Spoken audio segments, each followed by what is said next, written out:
In this video, I just want to go over spying on Adbeat. So Adbeat's an alternative version to Adplexity or Anstrex. So it's just another spy tool.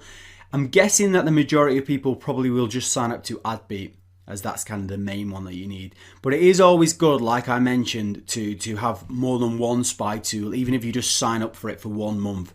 Because it's good just to do a bit of research on multiple spy tools so you can kind of cross-check the information.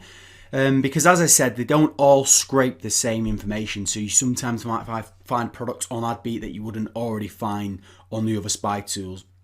And I think Adbeat's good because you can actually see trends a lot clearer on Adbeat. So it's quite good, quite easy to spot a new product, a trending product, which you can jump on.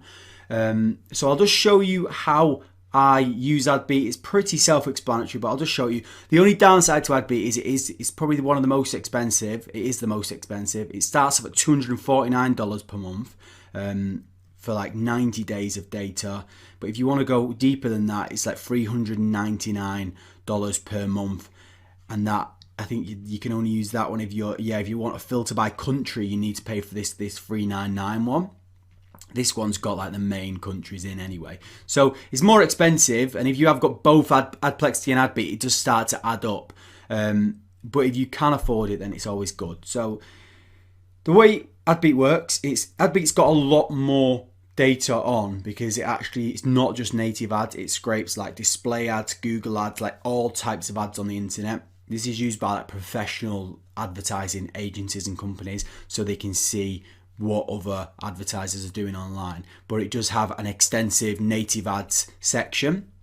So there's two ways of doing it. First of all, you can just come to top ads here on the left hand side.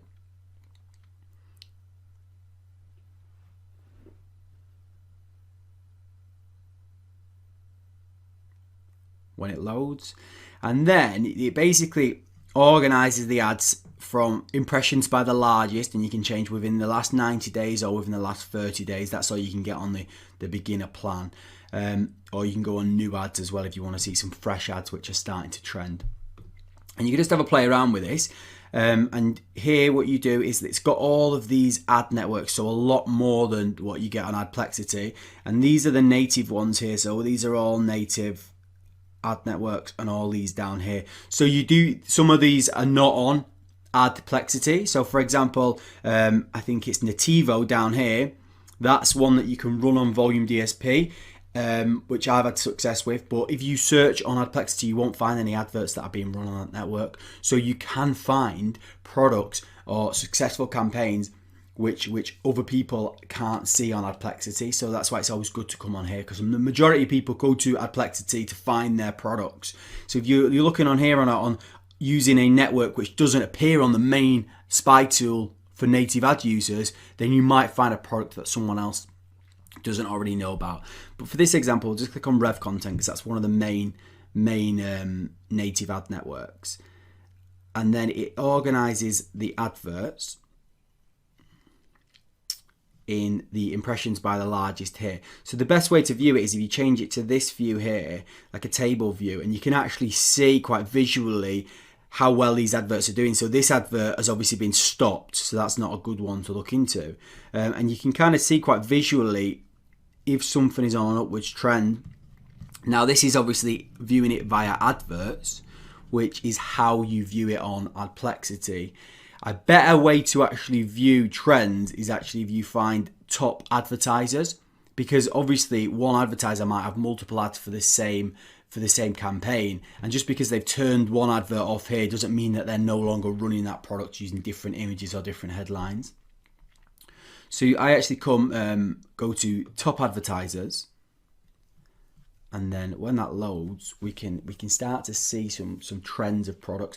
And it's also good if you maybe find a product on Adplexity, you can come and get the URL for that offer, and you can come and search it in here, or the product's name if you want to delve a bit deeper and see how people are running campaigns on here, and see whether the data matches up with what you can find on Adplexity as well. So again, it's very similar with top advertisers.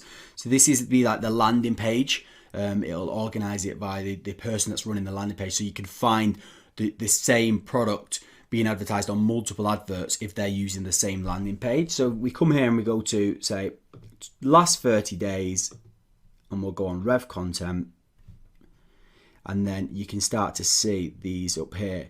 And obviously if it's got thick lines consistently going and it's on an upward trend, that's a good sign.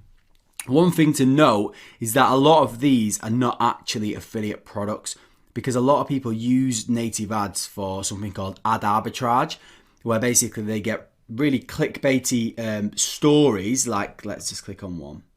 Try not to gasp on David Schwimmer's new plastic surgery pics. So that's a really clickbaity thing that they'll advertise on native ads. And then when someone clicks on it, it will lead through to like a story, like a news story, but there'll be loads of like Google ads and other native ads on there. And it's called ad arbitrage because they're trying to get really cheap clicks from this ad network, and they're trying to get you to click on adverts on that page where they're going to get paid revenue.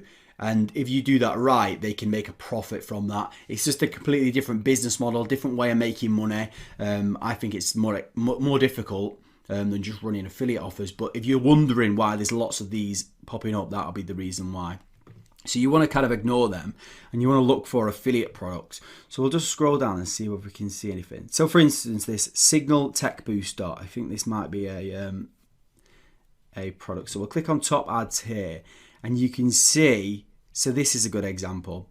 This is an advert which has only started running quite recently. It's a new advert and it's on a bit of an upwards trend. It is on a little bit of a downwards trend now, so I'd be a bit apprehensive about looking at this. But it's been running for 16 days. They're still running it at this moment in time, and it's slightly starting to downscale. But that's how you can quite visually see that this might be a good product. So you click on it, and it's internet providers don't want you buying one, but they're not illegal. And that is actually, let's see what the landing page leads through to. It'll be that Wi-Fi booster style product, which I've already spoken about. So it's this here, that Wi-Fi boosting product. So again, it's just another spy tool which you can use, and you can see the top publishers down here as well that it's running on. So you can just have a look around and try, and it takes you quite a while because there's so many different ad networks and there's so many different ways of searching. So you could be searching by top advertisers and just looking for these upwards trends. You can maybe change it, go back to the ad tool if you want to find even fresher adverts, and search by newest ads. And then basically what we can do is we can go on new ads on Rev Content, and then we'll change it like this. So this is obviously a lot fresher data. These are newer adverts, so they might not be as proven, but you might get onto a product that's just starting to take off. So these have been seen like within the last 5 days, and you can see that a lot of people start running adverts then pause them. So this one looks like it could be quite a winning product, whatever they're promoting. I don't know what they're promoting. I think that might be ad arbitrage. I'm not too sure. But that's basically how you use it, and you can change the locations here. I've just got the starter plan at the moment, so you can it doesn't let you filter the locations actually in this. I used to have the more expensive one, but I wasn't using it that well, so I just mainly use Adplexity.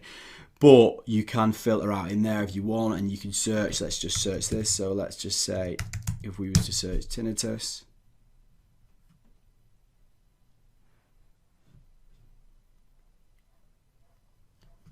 it's been really slow today.